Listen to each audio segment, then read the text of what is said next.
Federal employees, welcome back to this episode. My name is Dallin, and thank you for spending a little time with me today. And today, we're going to be answering questions actually from you guys that you've submitted in the link below, where you can submit them through my website. And unfortunately, I probably don't have the answer that people want to hear on all four of the questions we're going to talk about today, because they're all probably eligible for some sort of retirement, but it's probably the worst type of retirement that you can get as a federal employee. Now, at many employers, they don't have a retirement pension at all, right? So maybe, of course, some pension is better than no pension at all, but there's definitely things to consider when thinking about these. So we're going to jump right in. And all four of these people that submitted these, the situation is a little different. There's some nuances everywhere. So we're going to go over those nuances, but we're going to talk about what retirement they're eligible for and the major drawbacks that comes along with it. So let's jump right in. So question one. They say, I just started at the VA 5 months ago. So a newbie, right? Welcome to the federal government. They say, if I stay for 5 years and end up leaving, will I be able to get FEHB when I decide to retire? Also, will I end up collecting the pension when I retire? Okay, so this is a great question. I have some good news and some bad news. So if you have at least 5 years of service, then you do qualify for a type of retirement. But again, it's the worst type of retirement you could get. It's called a deferred retirement. If you want to go really in-depth into this, I have a long guide about it. You can check it out. I'll put a link below so you can check that out. But long story short, a deferred retirement, as the name implies, means you can get a pension, you can get a monthly check in retirement, it's just not going to be right away. So if let's say this federal employee is 50 years old, right? Then they can leave the government and get a deferred retirement, but they can't get that pension. It doesn't start until 62, right? It's deferred, it's delayed, okay? And one big side effect, of course, of a deferred retirement is you cannot keep your FEHB or your health insurance into retirement. There's no way to do it under a deferred retirement. And even when you start your pension in 62, your health insurance does not come back. It is gone for good. Now, if you have 5 years of service, the only exception to this rule is if you are 62 years old or older, then you actually can be eligible for an immediate retirement, and in that case, you can keep your health insurance. But if you're younger than 60, you only have 5 years, that is the answer, and unfortunately, that's the only thing you can do. Now, when I say deferred retirement, often this gets confused with a postponed retirement, and while deferred and postponed sound so similar, they are very different. And again, I'll put a link below to check out the differences there, because there is a massive difference between the two and the implications of your retirement. Okay, question number 2. So this federal employee says, hey, I will only be 52 with 20 years of service, and I am not retiring, but I am going to leave my current position working on ships. What is the best way for me to maximize my retirement for my first pension? Should I take a delayed or deferred retirement? I do not need the money, so I can absolutely wait if needed. So great question. So this federal employee sounds like they're 52 and they have 20 years of service. Now the first question I have to ask is, hey, if you are a special provisions employee, right? If you're air traffic controllers, firefighters, you know who you are. There's different rules for retirement.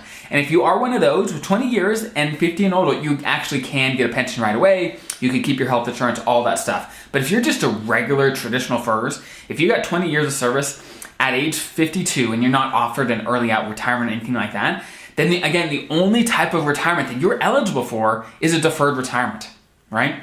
And a deferred retirement, again, with 20 years of service, you could actually get a full retirement check at age 60. You could actually get it earlier at 57 at your minimum retirement age, but there is a reduction to your pension. So age 60 is probably a good age to think about when getting a deferred retirement with 20 years of service, right?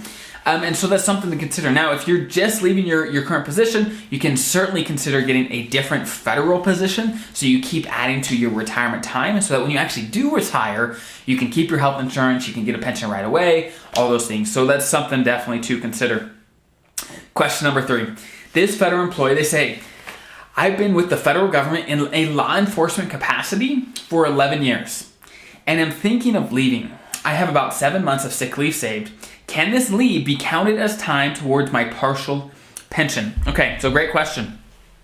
So again, with only 11 years of service, they do not qualify to retire with an immediate retirement, even as a special provisions employee, right? They don't qualify. You have to have at least 20 years as a special provisions FERS. to qualify, and they don't. So long story short, if you are trying to get a deferred retirement, and again, this whole episode is just different circumstances where deferred retirement comes into play, right? If you're going for a deferred retirement, actually, your sick leave does not count towards that time, right? Normally, if you retire with an immediate retirement, basically you are eligible to keep your health insurance, all that stuff, to get a pension right away. Then your sick leave, any sick leave you have left on the table, will add to how many years of service you have, right? But if you have a deferred retirement, that goes away. Any sick leave you have left is worth nothing. It goes away. Poof, poof, gone, right? And so that's something to consider as well, that if you're going for the deferred retirement, there's probably not any reason for you to keep any sick leave on the books at retirement. There's no use doing that. All right, question number 4. They say, I'm wondering how soon I can retire and still get a decent pension. I have 17 years of service and I started at age 62 and I want to retire ASAP. Okay, so this is a great question. So I always, feel for those young federal employees that started really, really young. Now, the benefit of starting really young is by the time you're older, you can have an incredible pension, right? But you got to make it all the way until your late 50s, to your minimum retirement age most of the time, unless you're offered an early out or something like that. So if you started at 22 and he's got 17 years of service, well, he is, that's late 30s, early 40s, right in there. And so to get a full pension, you got to wait till your minimum retirement age, which is probably going to be 57 for you. So you still got lots of years to retire with an immediate retirement. Now, if you retire before that MRA, that minimum retirement age, really the option you have is a deferred retirement. And again, you can't keep your health insurance and you have to wait to get a pension, right? Now, if you're a special provisions employee, the rules are different, right? You can retire earlier. If you have 20 years, you can retire as early as 50. If you have 25, you can retire at any age. So the rules are a little different. But if you're a traditional FERS, again, then you have to wait until 57, which is your minimum retirement age, and it's called your minimum retirement age because that's your minimum retirement age, right? That's really the earliest you can leave and get a pension right away and to keep your health insurance. That's the age you really have to look for, and you got to have at least 10 years of service to make that happen. At least 30 would be nice to not have any reductions, not have to do anything else.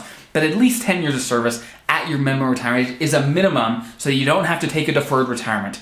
Again, a deferred retirement is not the end of the world. If you want to go do something else, if you want to go explore your options to go work in the private sector, that's fine. Just know your options. Now, again, with a deferred retirement, you can't keep your health insurance into retirement. And so let's say you're 50 years old and you want to work another 10 years. You want to work till you're 60, but you don't want to take a federal employee job. You want to go on the private side. Well, that's great. Let's say you retire at 60.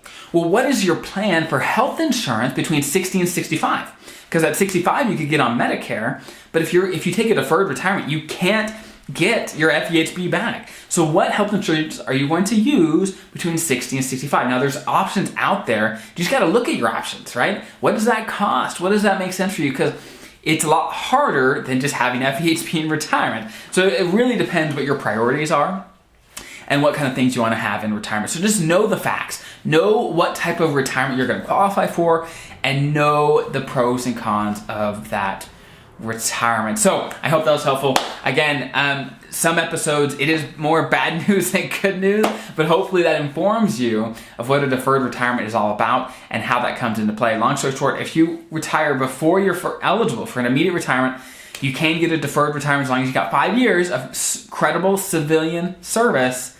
There are just some drawbacks, right? So I hope that's helpful. Have an incredible rest of your day. We'll talk soon.